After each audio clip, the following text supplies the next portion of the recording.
Well, this one goes out to all of you gamblers out there. We're playing continuing resolution roulette. On October 1st, the government runs out of money. Nope, that's not true. They ran out of money ages ago. They run out of the authority to spend more money. And most companies, Congress runs on a planned budget.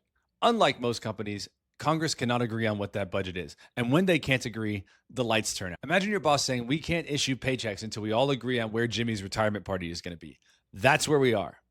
Now, how do we get here? Every year, Congress is supposed to pass 12 appropriations bills, and those bills fund everything in the government that's not a part of quote unquote mandatory spending, which, by the way, is maybe the biggest Orwellian distortion in the history of the English language. But outside of so-called mandatory spending, the entire government is funded by Congress's 12 appropriations bills every year, according to the 1974 Congressional Budget Act.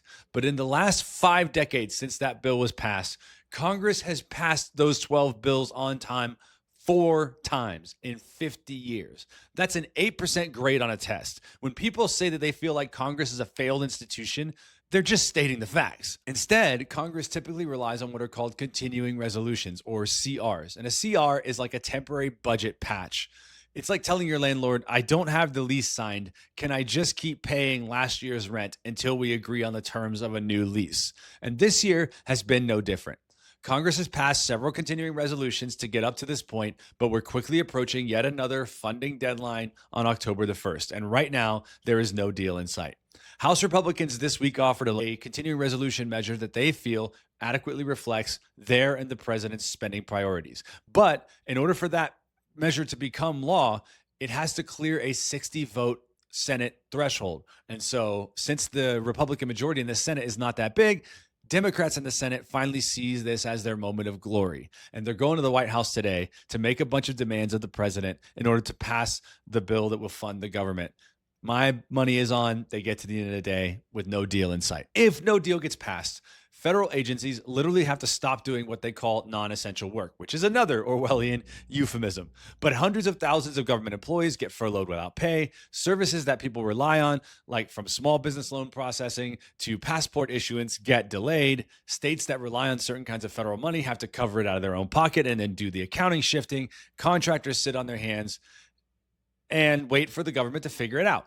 Now, a lot of people say, what's the problem in that? Shutdowns are always popular with a certain segment of the population, especially those who tend to be like most aggrieved by whatever they perceive the government is doing. In fact, I used to be on Team Shutdown. But here's the problem with shutdowns, especially shutdowns that are motivated by attempts at fiscal responsibility. They always just make everything worse.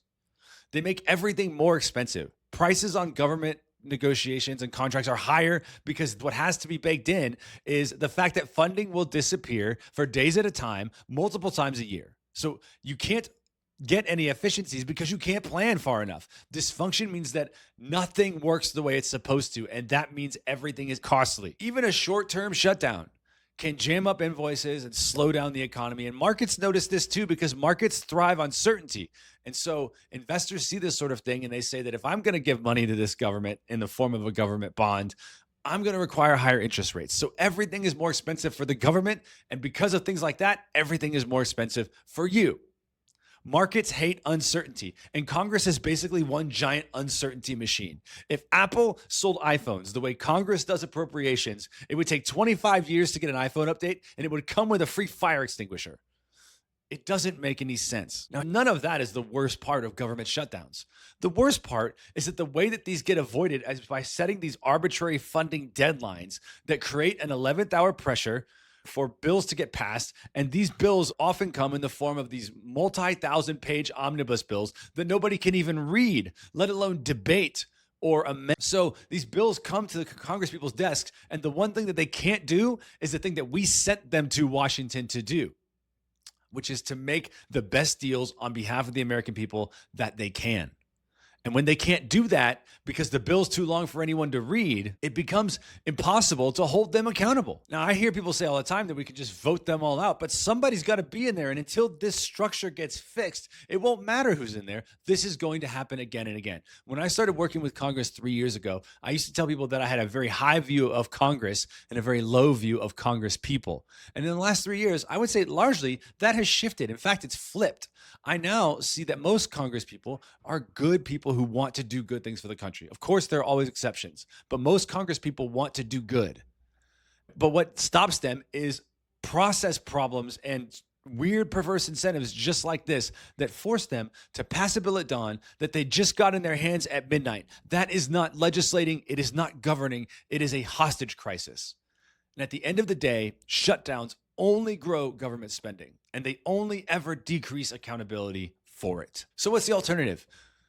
My favorite alternative currently being considered is the Prevent Government Shutdowns Act by Budget Chairman Jody Arrington, a Texas Republican who comes from a long, proud history of shutting down governments, but even he knows that it doesn't work. And so he's sponsored this bill. Basically, the terms are every time we get to the deadline and we haven't passed a budget or a CR or something, it would cause the existing funding to continue. So it's like a permanent continuation of whatever the existing levels of funding are. Now, that seems like a terrible idea to a lot of people, but the other side of it is that the bill would require Congress to stay in session. So no recess, nothing, no leaving the city until the appropriations bills are passed on time. So all the fundraising that Congress people need to do, all the meetings they have to have in their district, all the things that are part of what we send them to do and that make it possible for them to do their job, they can't do it until this most fundamental job of theirs is done. Stop letting the whole government get held hostage just because a few bills are unfinished. It forces them to stay at the table until their homework is done. Sounds fair.